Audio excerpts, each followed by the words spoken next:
Welcome back to the Peruvian Waltz special episode. This is the part two of the first episode we did on the Segunda División. We kind of messed up in our coordinations, and I basically played the Segunda episode a little too short because me and Christopher did not agree on something that we thought we agreed on, and now we're here for the Copa Peru. So, how are you, Christopher?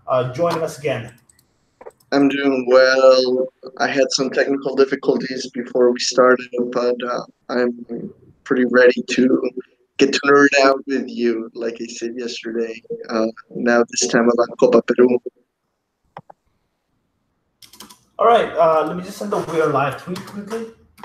I normally don't say that on live, but you know what? Since Peter did not send the tweets, then you know what I'm gonna do. I love you, Peter. By the way, it's on Peter here.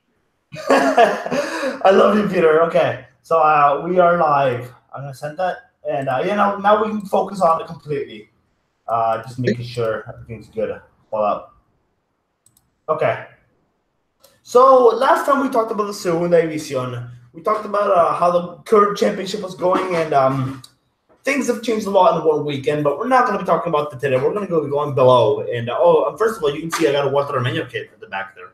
I was planning on putting that yesterday, but I didn't get the time. Put it with some very cheesy scotch. I mean, it could easily fall off, but I'm not complaining. Blame the cemented house. Blame the cemented house. So it's always a struggle. I guess with the Copa Peru, I guess we're going to start with the first match day since we were going to cover that anyways. Or the first two matches, we'll just talk about how it's been going. So, Christopher, what is your general consensus of the championship so far? Who do you think are favorites? Who do you think is the surprise so far? And who do you think is the surprise for all the wrong reasons? Those are some good questions. Well, first of all, I was actually surprised at how good Elinka was against my beloved Sporankas last week. As some of you may know, because of Brian's title to his Copa Peru article this week, Sporankas got battered over the weekend. And actually, that was something that I didn't expect from Elinka at the Chow. They had a decent season last year, but I mean, that big of a lead against Sporankas makes me think that they could be up to something this year. They could probably make it out of this national stage into the bracket stage. Other than that, to be honest, like for example, right now we currently have Santos FC on top of the table, and that is also a huge surprise to me. That is another team that I am familiar with. As our listeners may know, we basically have a brand new set of 50 teams every year, and only so many of them are returning teams. For example, Deportivo Garcilaso being second on the table doesn't surprise me as much. We know that there's a classic team from Cusco. They have been around for a long, long time. But other teams like Santos FC are a little bit more of a surprise. The Molino El Pirata, I think it's a little bit of a surprise too. I know that you love Brian. What a club. But other than that, if you really look at it, the top 7, top 8 right now are all familiar teams.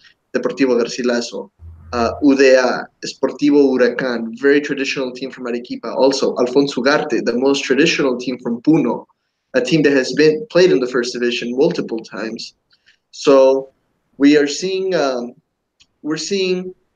I think to me, what to me the thesis would be for Copa Peru, which is that even if you don't succeed the first time, try again, and that consistency is going to make it so that your team has better chances of arriving to the national stage, and then you always get the lucky ones, right?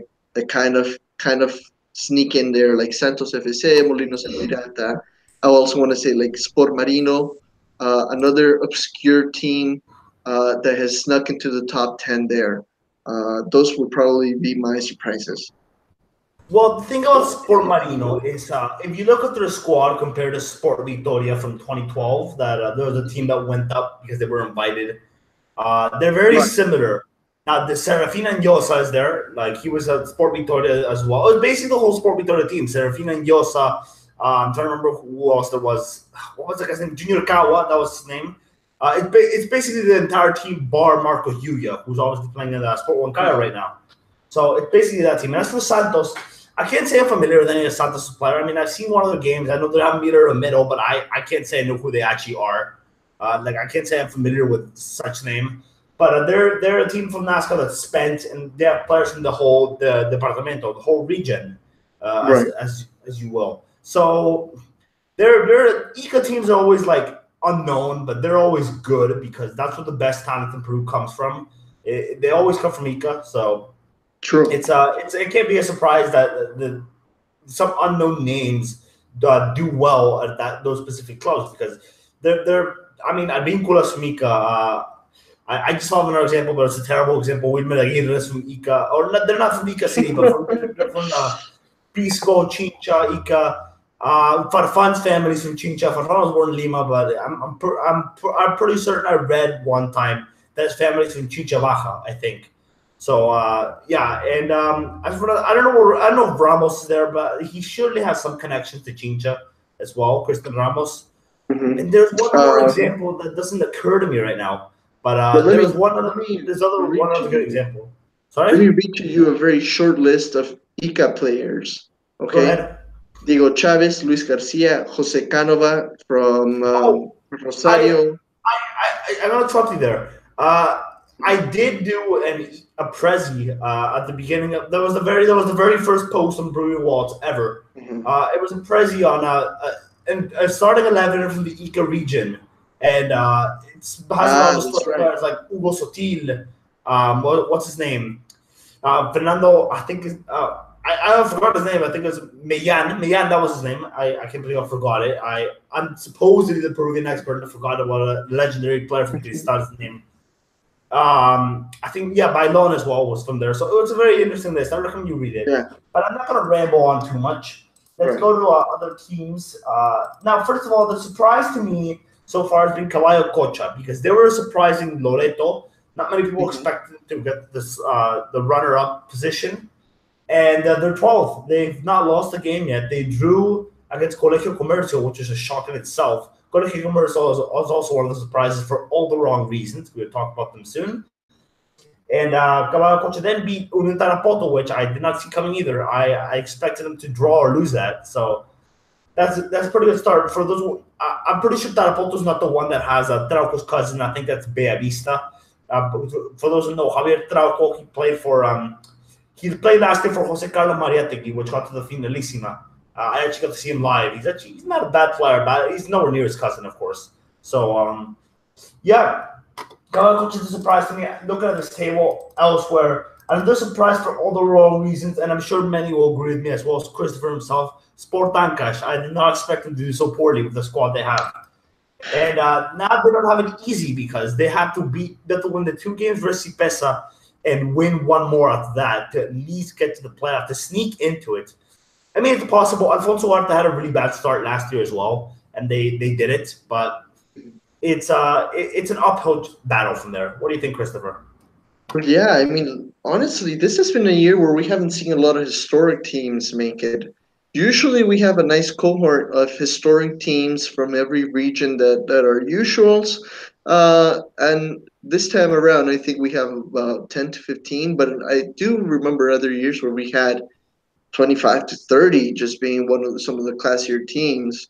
Yeah. Now, on the lower half of the table, other than Sporankas, just as I make a quick scan, I'm thinking maybe we could say that we're disappointed at Defensor Laures. Yeah, I know. Performance, they Although, did much better last year, but then again, they're really only like a goal difference away from being in the top 24. Other than that, all the other teams are pretty new. Maybe you could say AEB from Callao, but then again, we know the situation of Callao soccer right now, and yeah. it's not very promising.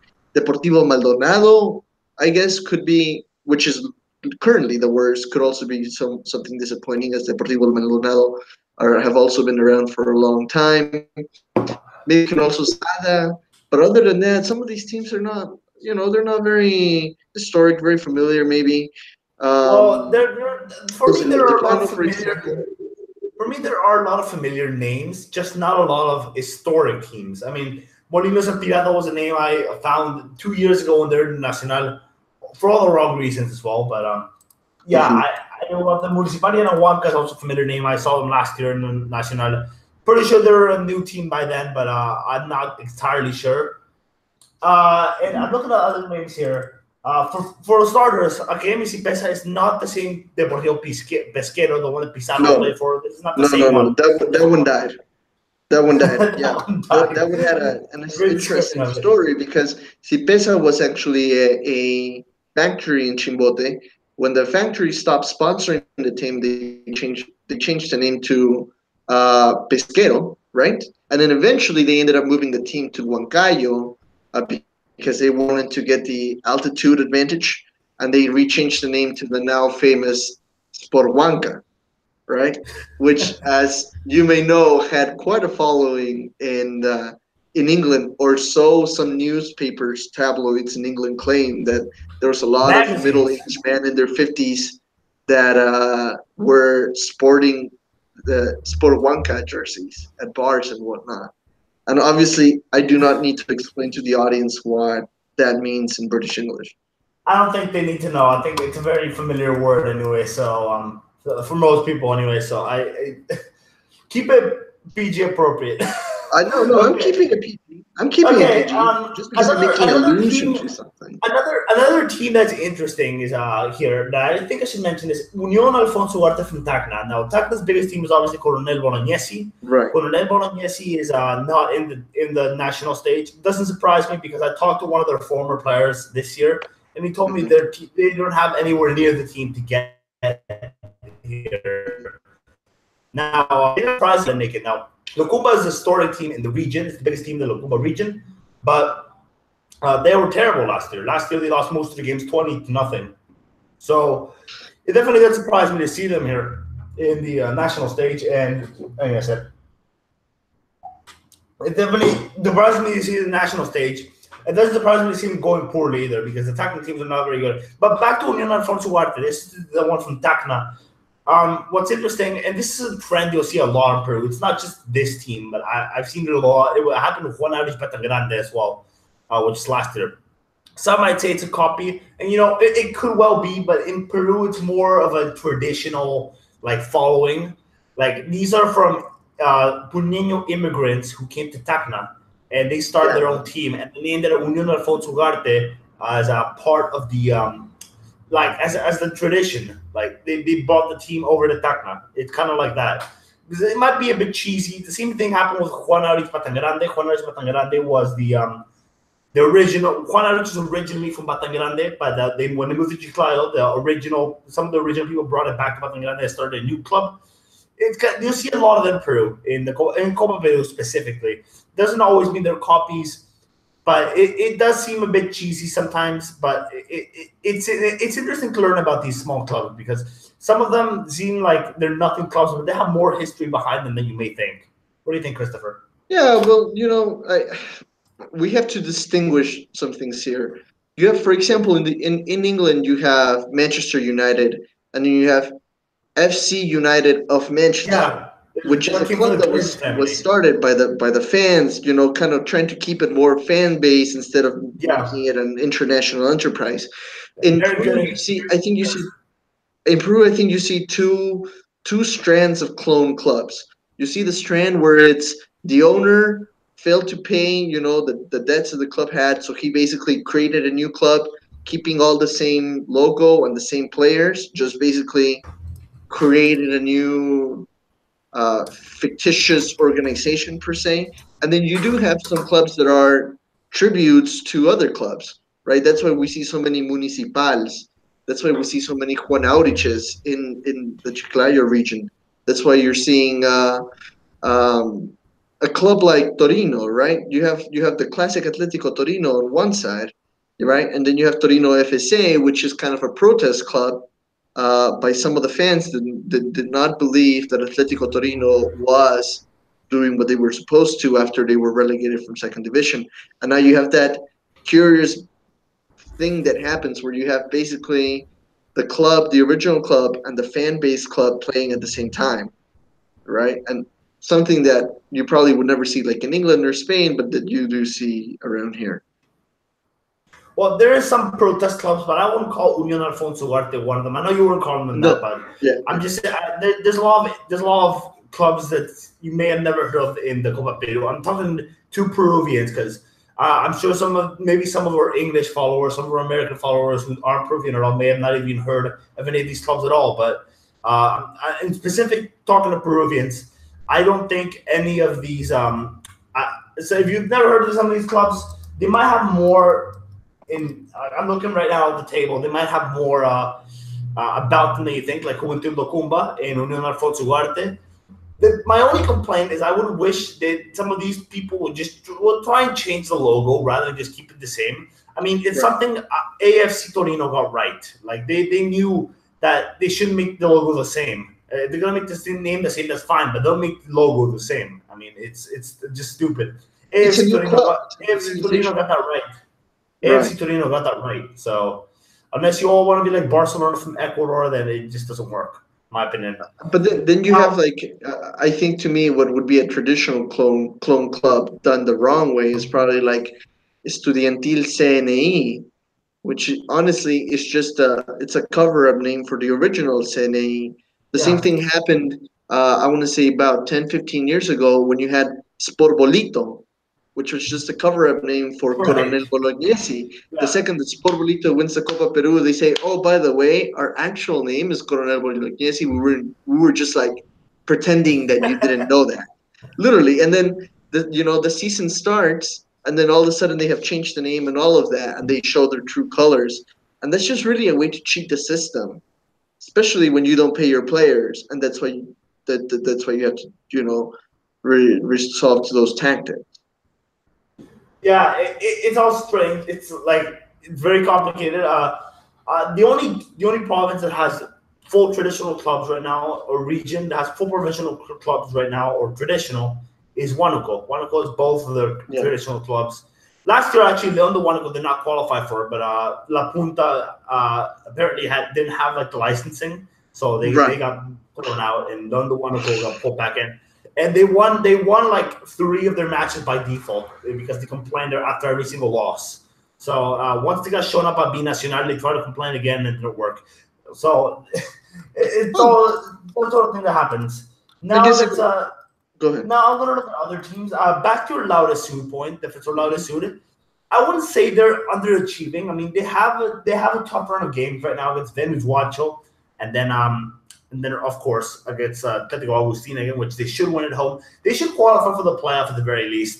I don't blame them for losing in Pasco, to be honest. That's not an easy ground to win at. And Atletico San Agustin aren't looking too bad. They drew at Wamantanga, which Wamantanga are the spenders of Junin or Jauja. And Hmm. Wamantanga looks like the team that's going to be disappointing here. But that is it is for me the big disappointment so far is between obviously Sport Ancash and Colegio Yeah. Comercio. Colegio Comercio, I expected more from them. They have this whole Sport Loreto team from 2015, but you gotta wonder how much is that Sport Loreto team worth of Diego Mayora, who was in form at that time, and now is headed to Waral. But in 2015 or 2014, I'm sorry, Mayora really fired them to the Primera División. Like they have Sergio Rengifo, this team does. They have a few other young players like Felix Roja and Luis Peña Herrera, but they're not doing as well as they should be. So Colegio Comercio, I mean, Ucoyali's representatives have not been very good as of late, in the last few years. But it is kind of disappointing to not see the Jumbo teams performing as well as they should. So this is the hoping that Calao Cocha or what's the other team's name? Unión Tarapoto or Bellavista go up because we don't have enough jungle teams. We have that one team that's like based higher up, and it's like not deep in the jungle, like you mentioned that last week, Christopher. And Hmm. Sport Loreto, who look like they might go down in the professional division. We don't have any of them at all. So it's time to get another one. I don't want Estudiantil CNA to go up because Estudiantil CNA is just going to make everyone think it's the real one. It's like, oh my gosh, they're back, but it's not the real one. So, Oh no, but I'm like 90% sure that if Estudiantil CNE was to go up, they would claim that they're the real one. yeah, They're no, they that will. kind They of will. club, honestly. But no, they're not the real one. At one point, there was a Estudiantil CNE, there was the original CNE, and CNE FC all playing. in the And right now, right trophy. now there's Estudiantil CNI and ID CNI. Really? Yeah, I don't know. I've been told ID CNI is the real one, but I can't be too Hmm. sure yet. I haven't seen enough of the topic, so you got to watch out with that certain thing. And Yeah, but if anything, CNA, just to tell our listeners that might not be as familiar, CNA is Colegio Nacional de Iquitos, and yeah, it's the classic Selva team, right? Classic jungle region team that played in the first division in the 70s and 80s, and even in the early 2000s, but that has since gone completely downhill. disappeared. Yeah. Yeah, no, I'm not sure the real one even plays anymore.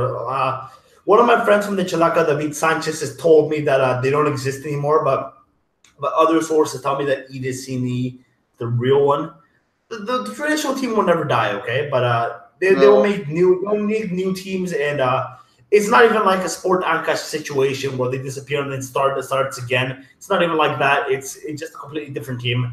But if you know, I guess having a Sandy at all is better than having none. I mean, None. Correct. they want to have Iquitos has to have their traditional team by their traditional name at least. I mean, I know it's a very clumsy description of it, but it's what I think. And yeah, I'm looking at other teams here. Before we can go over some of the results, it's nice to see Atletico Tornino back. I'd love to see the Campionissimo full. So, you know, the Campionissimo is the traditional Gran Talada. And they're doing quite well for themselves. They've got 6 points right now. They've got perfect points, and I think they've definitely got a shot of getting to the next round. The next round they should get there no matter what because they're Really? going to be playing Parachique. Parachique is Defensor La Bocana's traditional rivals, which it is Right. interesting to see them now because 3 years ago, that year when La Bocana went up to the Primera División, they actually almost went out to Parachique themselves because in the Departamental they lost 2-1 the first leg, and the second leg they won 2-0. So it was interesting. Parachique had some players that Torino has right now, actually, like Raul Cunha, who's been scoring very good goals. If you haven't seen these goals, go to the Characa and see them.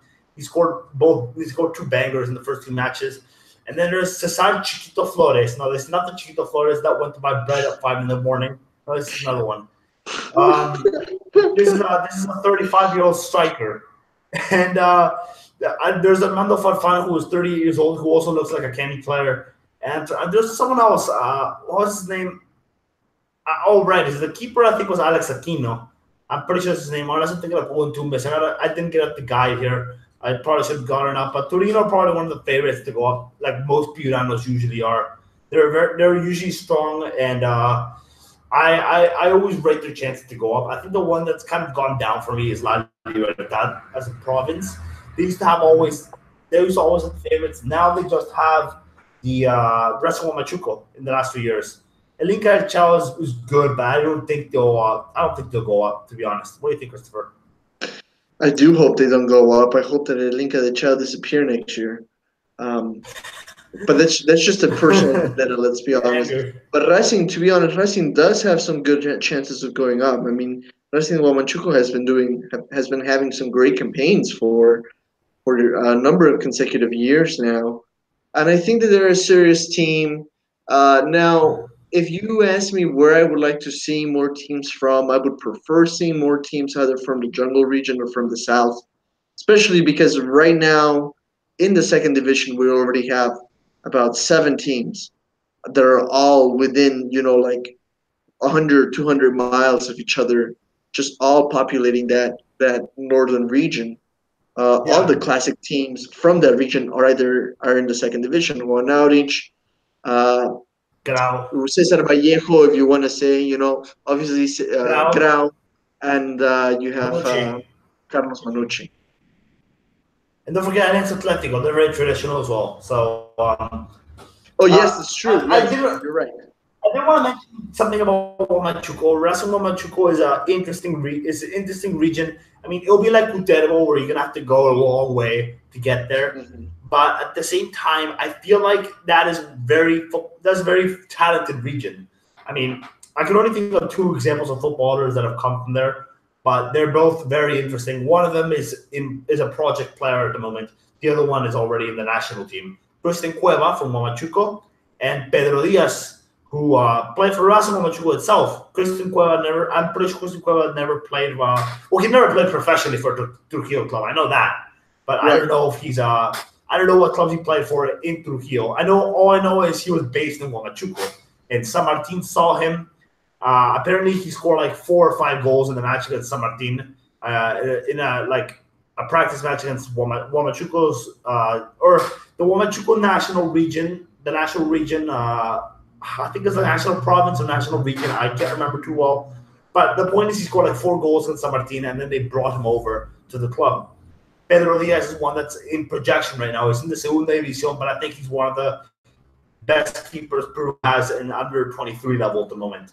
So we got to keep an eye on him. Maybe he'll be in the Pan American Games next year. Who knows? So I think those are a few. Those are 2 examples. My main concern about Racing Machuco is they strike me as another Comerciantes Unidos, but at the same time, I do think that they do for more than Cutervo. What do you think, Christopher? Yeah, I think that it's a similar situation. What worries me sometimes about these kinds of clubs is exactly what is happening to Comerciantes Unidos, which is that while they do get to play at their home stadium sooner or later because of the difficulty of getting there, and usually because they do not have the necessary equipment to have a proper pitch, a proper stadium, they end up playing somewhere else. And this has happened to a few teams now, and unfortunately, the first division is getting more strict with the rules. Not necessarily a bad thing because we should expect a lot of professional teams, but then you do have that situation like Cutervo, or like Comerciantes Unidos, who's not allowed to play in Cutervo anymore, and all of a sudden they go downhill very, very slowly, and then they disappear.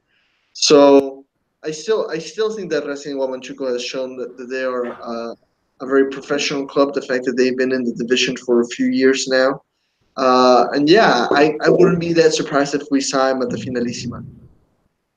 Yeah, no. Well, Racing Machuco have a strong team. They made the Finalissima 2 years ago, and they have the altitude as well. If you don't know, they're like 3,000. They're almost as high as Huancayo. They're like Right. Yeah. 3,200 No, that's meters pretty or good. something like that. It's pretty good. So that's an advantage they had. I didn't realize it was that high until I actually checked. But again, they strike me as another Comerciantes Unidos, so we gotta be careful what we wish for. I feel like they're a professional club, but I want to see what they offer first. I would like to see them in the Segunda. And speaking of the Segunda, another thing I would like to see is how I want to see one extra team for the Copa Peru go up this year. I mean, I know there's a chance of 3 max Copa Peru teams going up, but I would like to see, let's say the 3 do go up. I would like to see one more go up to the Segunda División because I want them. I want this 15 team nonsense to just stop because, I mean, resting you gotta have an even number for the Yeah. league. I mean, having Yeah. 15 teams is just stupid. No, even Like if they it had really 14, is. if they had 14, 16, or even 12, especially because That'd be we're fine. starting to notice that there is not economic solvency with some of these teams because of the number of teams that there are in the tournament. And I mean, we could talk for hours about what the issues have been with Segunda División there, but I think I do agree with you that obviously it is much more interesting to have all the teams playing and not this, like, oh well, some teams have an even number of games played and some have an odd number of games, and you're not really sure or you should compare them on the table. Um, but personally, if we're going to be having up to 3 teams ascend to the first division next year, or 4 teams to the first division next year, I would prefer to see 3 of those be from Segunda, and maybe the Copa Peru champion. But I think that obviously in Segunda División we have teams that have fought a lot harder and that are a lot more prepared than Copa Peru teams. As much as I love the Copa Peru tournament, that is. No, I agree. Let's look at other teams that we have local. I want to ask you, Christopher. What do you know about the team Ada? I know they're the biggest team in Jaén and Cajamarca. They're one of the biggest teams in the Cajamarca region as a whole, actually. But I would like to know what do you know about them because I am not familiar with them as a whole. Well, ADA stands for Asociación Deportiva Agropecuaria. Now, I'm trying to think of Jaén and kind of what region of what region of the region, what part of the region that is, because it does have Cajamarca does have that thing where it's kind of between both like the Sierra and the Costa slash Selva. Like really depends on where you are. And if I'm not mistaken, Jaén is a little bit more of the agricultural part of that region. I mean, just from reading a quick Wikipedia article here, it looks like they're a rice and coffee region. I know that they are a team that has been around for a long, long time. They're one of the more traditional teams. I would even say the second most traditional after UTC. That was the song I was just saying right now. Yeah. The most traditional after UTC, and just like UTC, if I'm not mistaken, they kind of have an institution behind them that is solvent, which is kind of the secret to why they've been maintaining that consistency. As we know, UTC, it is at least in part indirectly helped out by the organization that gives it its name, Universidad Técnica de Cajamarca, and I think it's something very similar with ADA. I was about to say Ada. They kind of have. I want them to go to the next round. I want them to even go up, but it's not looking too good right now. They have Las Palmas de Chota in the next two games. Las Palmas are one of my favorites to get to the Finalissimo, one of my dark horses. They are a very strong side. They were very strong last year. They're a bit weaker than they were last year, but I still think last year they got a bit unlucky with some of their in their CNE games games. Sorry, and I can't see either winning both games over them. They're gonna have to win both games and then beat Bagua Grande in the final game because I can't beat them rushing away from home either. Continue to be rushing, so I can't see that happening. Right now, I'm gonna look at this table. So we have Santos first, Garcilaso second, Molinos and Piata third, Querico San Roman fifth, Retamoso, Ascension, Huracan, and Ugarte. I think those 8 are almost guaranteed to go to the next round now. Sportivo Huracan is probably the weakest of those teams, but Huracan have the easiest road at it. I mean, if they don't get a perfect points, I'll be surprised because they have very easy run of games. They should win the next 2 games against Social Corride. Then they have Juventud Locumba, and after Juventud Locumba, I'm trying to remember who they had. They have Hijos del Tiplano. It's actually the other way around, I'm pretty sure. Juventud Locumba is the last game, and Hijos del Tiplano is before that. But Huracan is not going to make it very far. Let me put it that way. They're a traditional club, but they don't have the finances, they don't have the resources, they don't have the players. I mean, the best player is Diego Escusa, who's been at the club for a long time, since they were in the Segunda División. And, yeah, that's about it. Last year they had a nice run against some tougher teams, but they weren't able to. I mean, they beat Binacional.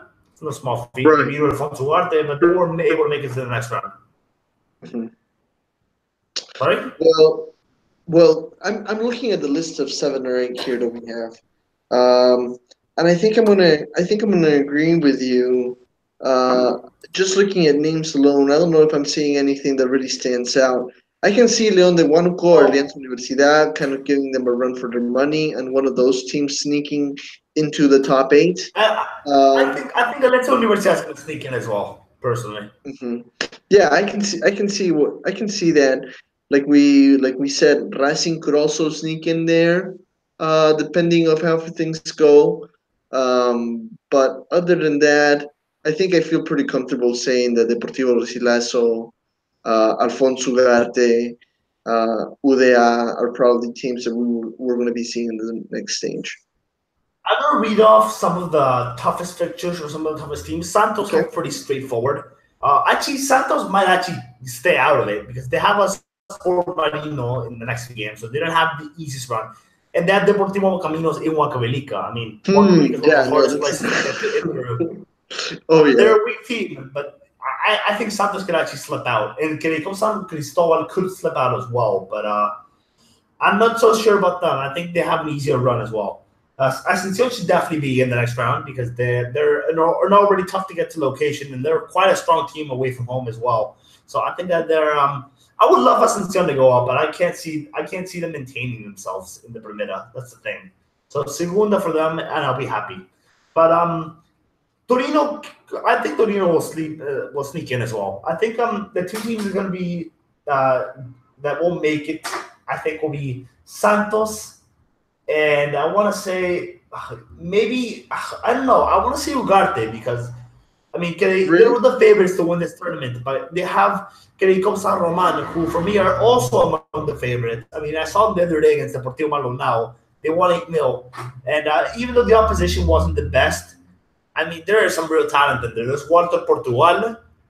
This is not the same Walter Portugal who played for Galvez last year, by the way. Okay. This is a different one. There is, I think his name is Francisco. I know his last name is Bilera, but I think it's Francisco Bilera. Quite a well-known name in the Copa Peru. So when I was in the office with the Chaka helping them, they said that, oh, wow, Bilera's a Carico San Roman. So there's something. I'm pretty sure it was his son as well. Gonzalo Guadalupe, who look quite a talent, and John Valeriano also scored in that game. So there's some quite. I don't know much about John Valeriano, but the other three look proper talent. So I think the Carico San Roman is going to give Alfonso Ugarte a tough run, and honestly they need it because Alfonso Ugarte has not been too impressive right now, despite the squad. If you don't know Alfonso Ugarte's squad, they basically have a bunch of former Peru youth internationals. Sorry. They have Jack Duran, who was the best player the last 2 years running in the Copa Peru. And they have, what was the last one? Former Copa Libertadores and Copa Sudamericana players like Calderon and Gustavo Torres, who played against Junior from Legar 2 years ago. He was the starter. He was starting. Wasn't even a sub. Now he's in the Copa Peru playing for Ugarte. So they're firm favorites to win this competition, but they've not been overly impressive so far, particularly defensively. What do you think, Christopher? No, I think that Alfonso Ugarte should always... it's a team that other teams should not take lightly. Obviously, they played for many years in the first division, but also Puno is not an easy place to go play at. I mean, I can remember. I'm remembering the year, just like the year that they were in the second division, and then they decided to quit and go back to Copa Peru, but they were literally 1 or 2 points away from returning to the first division, and then they decided to. That team was Vergara. The team was Vergara, Hoover, Crespo, Zambrano, Laura. I think Kristen Laura was there as well. That team that lost out to your man Positos Los Caimanes. That's right. Yeah, that's right. At Los Caimanes, that only stayed in the first division for a year and came back down too. They didn't stay for a year. They went up and went straight back down like that same year. So well, you also have. Go ahead. Speaking of Posito, Posito's brother actually plays in the Copa Peru. He plays for Las Palmas de Chota. His name is Carlos Posito, and he's a sub. Looks like a decent player as well. He came out for Carlos Sustain the other day, which we'll be talking about Carlos Sustain in a second. He came out against Carlos Sustain, and he improved the attack heaps. So he's a player to watch out. Before we continue to move on, I just wanted to bring up that I hadn't noticed this, but Jack Duran is actually the one of the players for Alfonso Ugarte, and their coach is Freddy Garcia. Yes, I'm sorry. You're right. You did tell me that. I did not hear that. But also Petrolio Garcia, who took Real Garcilaso to the quarterfinals of the Copa Libertadores. Looks like he also took them up to the Primera. Yeah, that's true. Yeah, also took him to Primera. They have an ambitious squad. As to Posito, you know that I think that Posito, he comes from a humble family. I think it's a very good family. I believe his dad also played in the first division at some point. Regarding Carlos Sustain, to be honest with you, I am not very familiar with that team, even though I know that it is a team that has made it this far into the tournament in the past. I don't know if I'd be willing to give a prediction regarding them. Well, I am a bit familiar with the squad. They have firstly Carlos de Leon, who I believe was there last year. I remember hearing that name for Lambayequino team last year, and he was pretty good. And I saw him the other day as well. He was pretty good there as well. Got injured. I'm not sure how long the injury is for, but he did get injured the other day. And there's I almost said Isidro Arroyo. I'm pretty sure. I'm just gonna say Arroyo just because I don't remember his first name. But Arroyo was also very good. He was excellent at creating space for his teammates against Las Palmas. And one player that you might recognize, Christopher, Mario Ceballos, is at Carlos Stein. You don't remember Okay. Mario Ceballos is that second division player who played for Loreto, who also played for Cantolao in their campaign in the Copa Peru. They almost went up. He played for Loreto, and he went to play for Trujillanos in Venezuela, who were actually in the Copa Libertadores. So that's another name. I was surprised I saw that there. Name that is a Carlos Stein, and I think that they also have an ambitious squad. But I think Molinos and Piedra are just a teensy bit stronger. What do you think, Christopher? About Molinos? No, about what I just said. No, I think I would agree. Yeah, that is a name that I do recognize, Mario Ceballos. He has played for a plethora, honestly, of mostly second division teams. So he is someone that is somewhat familiar with how the Peruvian lower divisions are played. Just looking at his record, he's been with Sport Loreto in the past.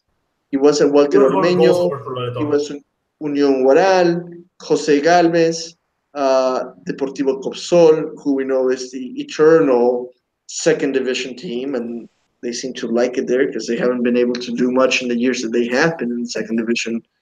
But it's true, though. I mean, like, it's like they have good financial backing, and been kind of like mid-table, mid-table, mid-table, mid-table. But anyways, yeah.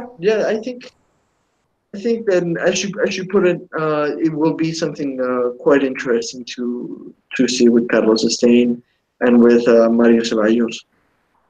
All right, so I'm thinking what other teams we have to discuss before we can end this pod. We have about two teams we have to discuss that I think are very important.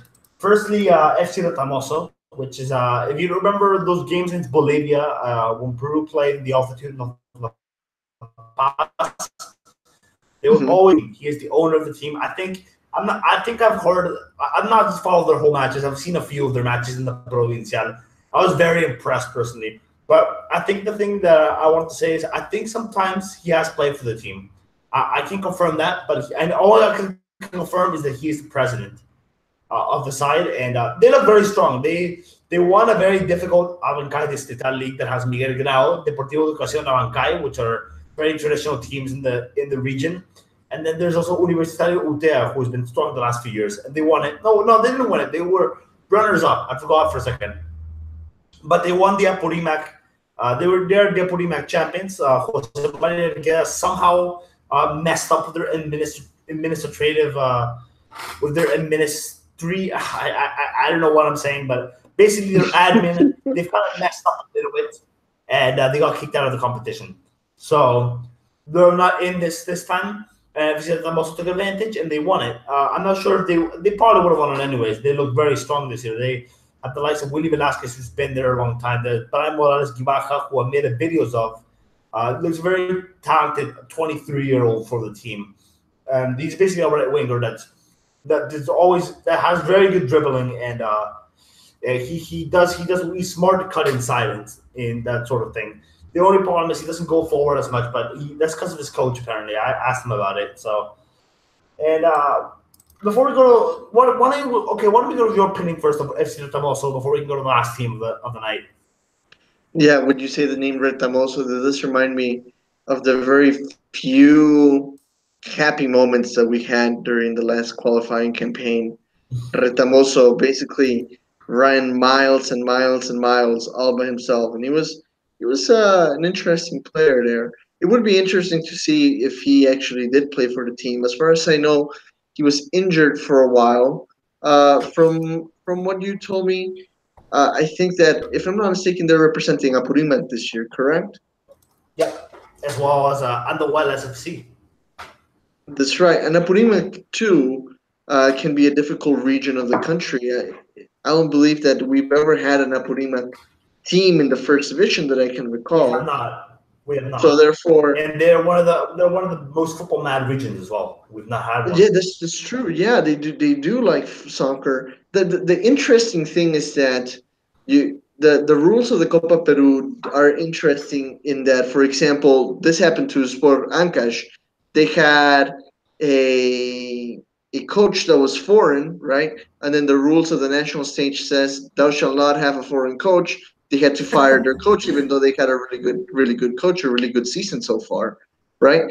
In the same way, it says that when you're in the district stage, you have to have, I believe, 4 or 5 players from the district, and then as you move further up, you need to make sure that your squad is mostly uh, formed by players from the district, province, or region that you're in. And so, therefore, you have a region like Apurímac that is crazy about soccer, but the issue is that they do not have the resources to really pump out very good and very professional players, which is the reason why Binacional ended up moving from Puno to Arequipa because they could not find the players, the reinforcements that they needed in Puno, and the rules of the game said that they had to have a certain number of players. So therefore, with the move to Arequipa, they could find more talent that they could scout out for the team. So Yeah, with that said, it is a great accomplishment that Retamoso has made it so to this point in the tournament. But whether I see it continuing on or where I see in the first division, I do not see that myself. all right, let's talk about the final region. I'm just looking over here at what teams we didn't talk about. I just want to talk about Cusco. We didn't talk about them. Deportivo Garcilaso apparently have a very strong team this year, according to some Tusqueños and some of my friends who follow Copa Peru here, the likes of Ademir Kleke, and that's really the only player I know at Deportivo Garcilaso at the moment. I mean, I've heard of some of the other names, but I don't know who they are. I just know Ademir Kleke, who is a very candy goal scorer. He scored, I'm not sure if he scored in the last match, but in the first match he scored 2 goals. So he looks like he looks like quality talent. And Deportivo Barcelos are off to a strong start. They winning in the Wireless is not an easy task, even though this is not Jose Maria Gueras. Not an easy task at all. So I think that's a very impressive win against Minsa. You know, Minsa aren't they're not very good, and they're not even worse in the altitude. So I don't think that's a very big feat for them. All due respect to Minsa, because I do know some people from Minsa. All due respect to you, I just don't. I just think the Deportivo Garcilaso need a lot more competition. So next match they play against Deportivo Robles, who have been founded this year. They have some talent. They were founded earlier this year. That's the thing with Copa Peru. Like sometimes the winners weren't even like you can't see who the favorite is next year because sometimes the winner hasn't even been founded yet. Yep. So I think that Robles is one of those teams that has been recently been founded, and they play on a very interesting ground that was with a big coliseum behind it, which is kind of cool to see. But they have Robles next. Robles is another side that could make it to the next round, but I highly doubt it given the next 2 games. They have Garcilaso, Retamoso, and Maldonado. They should be Maldonado, but the other three, they might get something against Garcilaso, but I can't see them being Retamoso after they've already lost them at home. So what do you think on the Cusco side before we end the pod, Christopher? Well, obviously, I think that Deportivo Garcilaso is one of the teams that by far is one of the favorites. Now, you reminded me, the stadium where Robles plays. I believe that Real Garcilaso has played there before. If I'm not mistaken, they played the 2013 Yes. final, the 2013 first No. division They final play at that next. stadium. No. That was an Espinal. These guys playing Calca. Well, because I remember from that, or one of the things that I do remember that from that match is that there was the stadium up front, and there was like a huge Coliseum building in the back that kind of Yeah, like but overshadowed everything. But it it might be a wasn't. different one. I remember that stadium as well, but it's not that one. That match was playing Espinal. That's what I remember. That Okay, match that in makes Peru was playing Espinal. yes, that's right. Okay, that does make sense. But yeah, I I would recommend mean, you look up some of these guys after, guys. For those listening, finish your point, Christopher. no, I was just gonna say that I think that Deportivo Garcilaso obviously is a very very traditional team. Some people do say, a lot of people do say that Real Garcilaso is nothing but a clone of Deportivo Garcilaso, a clone that got lucky, a clone that is now recognized in Peru, but that nobody had heard of 10 years ago. While Deportivo Garcilaso has been Cienciano's traditional rival for a long long time. So you know what I would think would be interesting for some reason, let's say Deportivo Garcilaso does make it to the Finalissima, even if it doesn't make it to the championship and doesn't get the first division slot, what if Cienciano and Deportivo Garcilaso found themselves in that uh, playoff that's going to be done between Segunda and Copa That would Peru? be cool. That would I be think cool. there would be some It's been so long really since they cool played. matches. It's been so long since they played together, honestly, in any official games. So that I think that would make for an interesting match. It would also mean that more than likely Cusco would be gaining back one of its two traditional teams in the first division, which obviously I have a soft spot for El Papa, for Cinciano, but I think Deportivo Garcilaso would be just as worthy of a representative of the region. It'll be the coolest part about it. I personally think that Cinciano is going to go up automatically. It'll be either them or Alianza Atlético. I can't see Cesar Vallejo. Who, speaking of which, Cesar Vallejo. The last week we talked about them. They've continued their bad form. They lost again. So I think Cinciano is going to go up automatically this time. But that's not what this is about. It will be really cool because if Deportivo Garcilaso go up, football Cusqueño is going to be heated because they're going to have three teams. One that's been dominating the last few years, not dominating, but they've been doing well in the Peruvian league the last few years, and the two traditional bad boys. So I think that is I think that football Cusqueño will get heated next year if that happens, and it almost feels like Lima, which has a lot of teams, even though Cusco's a lot smaller. Although they're only going to have half the teams. It's still going to be the region with the most teams after Lima, so it'll be cool. But that's all hypothetical. How many does Cajamarca have right now? They have 2 plus Guadalajara in the Segunda. That's true. Yeah, we're seeing some of these regions, and then let's say that Deportivo Garcilaso or Cienciano both go up. Then you have 3 Cusco teams, and then you would still have Alfredo Salinas in Segunda too. So you would have 4 professional teams in Cusco. And I think that the strategy that Real Garcilaso has been doing lately is that they know that in the city of Cusco themselves, they can't get in a lot of fans because there's already a lot of Cienciano and Deportivo Garcilaso fans. So they've kind of been stretching out to the smaller parts of the region, to the more rural areas, and I think that that's been working really well for them. I'm seeing there's a lot of smaller cities that are starting to identify with Real Garcilaso. So yeah, for sure, to see an awesome Cusco derby again, that would be great. I think Real Garcilaso and Cienciano had some great derbies while they were in the first division for sure. And it also, just as a side note, I'm just gonna go into a little what if Sport Ancash had actually made it to the first division. If we hadn't lost that game against Cantolao, we would have had two West teams in the first division. I can't even imagine how insane that would have been for such a small city. And likewise, Cusco is not that big of a city. If you take out all the tourists that are always going to Cusco, I think you will find that it's a smaller city than most. And yeah, they're very passionate about their soccer also. Yep, it's the nicest city in all Peru, in my opinion. Cusco is no bluff. It's the nicest city in all Peru. So you won't it might be a big. There might be a bit of crime, but there is not one ugly area in the city. You'll be hard done to find. Lima has a lot of ugly areas. So it's all picture perfect. You can go into any tiny little street in Cusco, and you will probably find a nice picture-worthy shot. Yep. All right. Well, that's going to end the part 2 of this first special pod. And I just realized I named the title wrong. I have to fix that after I put 1 out of 2. This is 2 out of 2. Yes. So thank you for listening. My Twitter handle is B_Bertie98. Christopher, what is yours? I am VIZ_FC. Thank you. Don't forget to listen to the main pod, which was yesterday. And hopefully you enjoyed this, and we'll be back with more special episodes soon. We've got a lot of ideas for you guys, and we'll see how we lay them out in the future. So thank you for listening. This is the Peruvian Waltz team, and we are signing off. Bye-bye.